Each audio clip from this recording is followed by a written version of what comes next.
दायां हाथ सिर पर, और ऐसे समझो कि प्रभु का हाथ मेरे सिर पर है। जिसके सिर ऊपर तू स्वामी सो दुख कैसा पावे। जिसका सिर के ऊपर उसका हाथ है उसको दुख छू नहीं सकता। तो इस भाव से बैठो कि परमात्मा का अदृश्य हाथ हम सब के सिर के ऊपर है। मेरे पीछे सभी बोलेंगे, श्रेष्ठ संकल्प की शक्ति द्वारा, श्रेष्ठ संकल्प की शक्ति द्वारा सिद्धियां प्राप्त करने वाले, सिद्धियां प्राप्त करने वाले सिद्धि स्वरूप भव। सिद्धि स्वरूप भव। श्रेष्ठ संकल्प की शक्ति द्वारा, श्रेष्ठ संकल्प की शक्ति द्वारा सिद्धियां प्राप्त करने वाले, सिद्धियां प्राप्त करने वाले सिद्धि स्वरूप भव। सिद्धि स्वरूप भव। देखो कितनी बढ़िया बात बताई बाबा ने। देखो, एक होती विधि से सिद्धि, एक होती रिद्धि सिद्धि। रिद्धि सिद्धि वाले उल्टे काम भी बहुत कर जाते हैं, जैसे तंत्र मंत्र यंत्र वाले कई बार उल्टे काम भी कर देते हैं, नुकसान भी कर देते हैं। लेकिन जो बाबा ने कहा ना, श्रेष्ठ संकल्प से जो सिद्धि प्राप्त होगी वही यथार्थ सिद्धि है। बाकी सिद्धियां नहीं है। यहाँ सत संकल्प, सत वचन, सत कर्म से उत्पन्न सिद्धियां, वो हैं यथार्थ सिद्धि। मैंने सफलता, सिद्धि मैंने जो आपका अभीष्ट था उसको आपने सिद्ध कर लिया, मैंने पा लिया। एक होता है साधक, एक होता है साधन, एक होता है साधना, एक होती है सिद्धि। तो साधक आत्मा है ना, परमात्मा से जुड़ के और सिद्धि को प्राप्त हम कर रहे हैं। तो आपको साधना करनी होगी उसके लिए, तभी सिद्धि की प्राप्ति होगी। आज मास्टर सर्वशक्तिवान बच्चों के संकल्प में इतनी शक्ति है जो जिस समय चाहो वो कर सकते हो और करा भी सकते हो।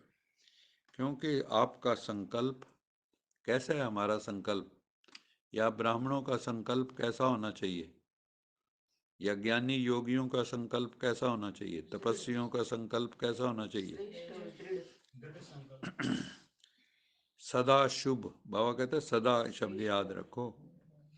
शुभ तो होता है, कभी अशुभ भी हो जाता है बीच में। सदा शुभ, ऑलवेज। सदा शुभ हो, सदा श्रेष्ठ और सदा कल्याणकारी, सबका भला सोचे हम। नानक नाम चढ़दी कला, तेरे पाने सरबत का भला। हर वक्त सरबत के भले की सोचो, है ना। चढ़ती कला होगी तो सबका भला होगा, गिरती कला होगी तो अपना भी भला नहीं होगा, दूसरे का तो क्या होगा। तो हमारी जो यात्रा है ना, साधना ऐसे जानी चाहिए, चढ़ती कला में। जैसे पहाड़ की चढ़ाई है, उसमें थकते तो जरूर हैं, गिरने में तो देर नहीं लगती। चढ़ने में ही मेहनत है। तो बाबा कहते हैं आपका संकल्प सदा शुभ हो, सदा श्रेष्ठ हो, सदा कल्याणकारी हो। जो श्रेष्ठ और कल्याण का संकल्प है वो सिद्ध जरूर होता है। क्या सुना? जो श्रेष्ठ और कल्याण का संकल्प है वो सिद्ध जरूर होता है। मन सदा एकाग्र हो, अर्थात एक ठिकाने पर स्थित हो। मछली की आंख अर्जुन की जैसे थी, तो उस वक़्त उसका चित्त कहाँ टिका हुआ था? मछली की आंख में, उसको और कुछ नहीं दिखाई दे रहा था। ऐसे ही हमारी वृत्ति भी एक परमात्मा में टिकी हुई हो। हमारी मछली की आंख परमात्मा है, हमारा तीर भी भगवान के पास जाना चाहिए, वो प्रेम का तीर है। तो बाबा कहते हैं आपका मन भटकता नहीं होना चाहिए, एकाग्र टिका हुआ। जितना आपका मन एकाग्र होगा, शांत होगा, उतने संकल्प कम हो जाएंगे। जो श्रेष्ठ संकल्प हैं हमेशा कम होते हैं, और जो नेगेटिव, नकारात्मक, है ना, डिप्रेसिव थॉट्स, वेस्ट थॉट्स, उनकी गति बहुत तेज होती है। जब भी हम योग में बैठते हैं ना, तो कई लोग कहते हैं हम क्या संकल्प करें। पॉजिटिव संकल्प लाना ही मुश्किल हो गया आजकल के आत्माओं को, और नेगेटिव करवाना हो तो कितनी तेजी से संकल्प चलते हैं। क्योंकि हम नेगेटिव कर रहे हैं, उसकी स्पीड फास्ट है। क्यों? वो गिरा रहे हैं हमें। गिरता हुई चीज़ तो तेज गति से गिरती है, चढ़ने के लिए मेहनत चाहिए। है ना, ऊपर से नीचे गिरना हो, है ना, तो बहुत आसानी से गिर जाएंगे, लेकिन चढ़ने में मेहनत है। तो बाबा कहते हैं जहाँ चाहें जब चाहें मन को वहाँ स्थित कर सकते हो। जब चाहें, जहाँ चाहें, जितना समय चाहें मन को वहाँ स्थित कर सकते हो।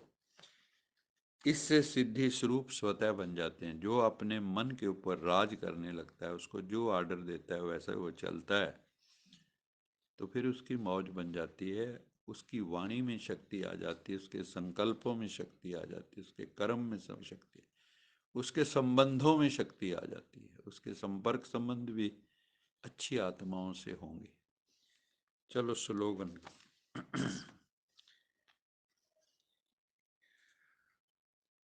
मेरे पीछे बोलेंगे। परिस्थितियों की हलचल के प्रभाव से बचना है।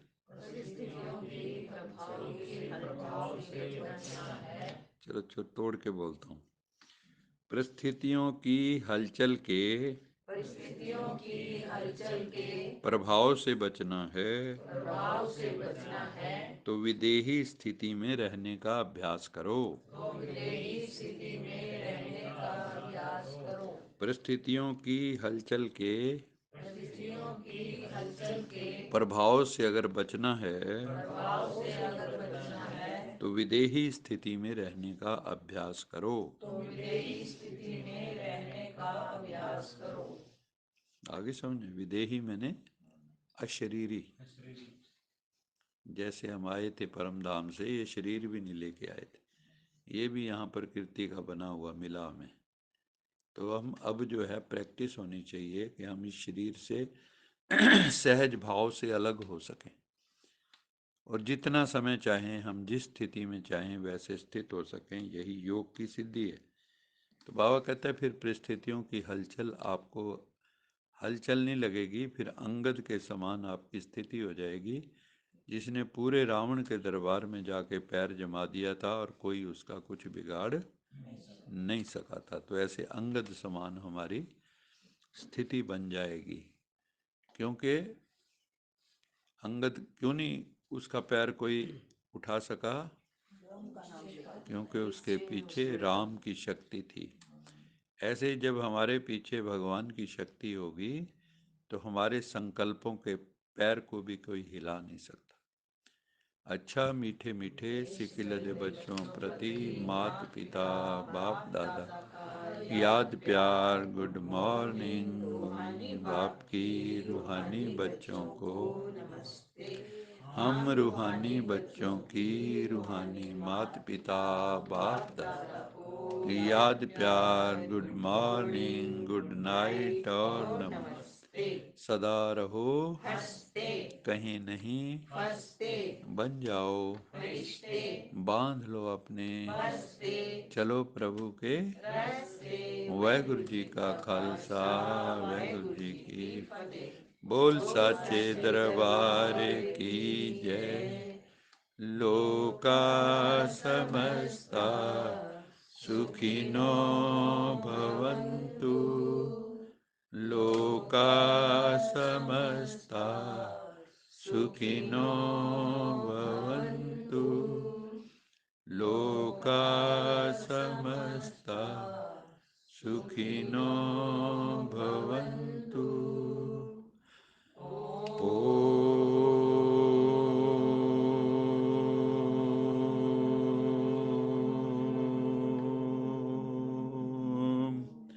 शांति शांति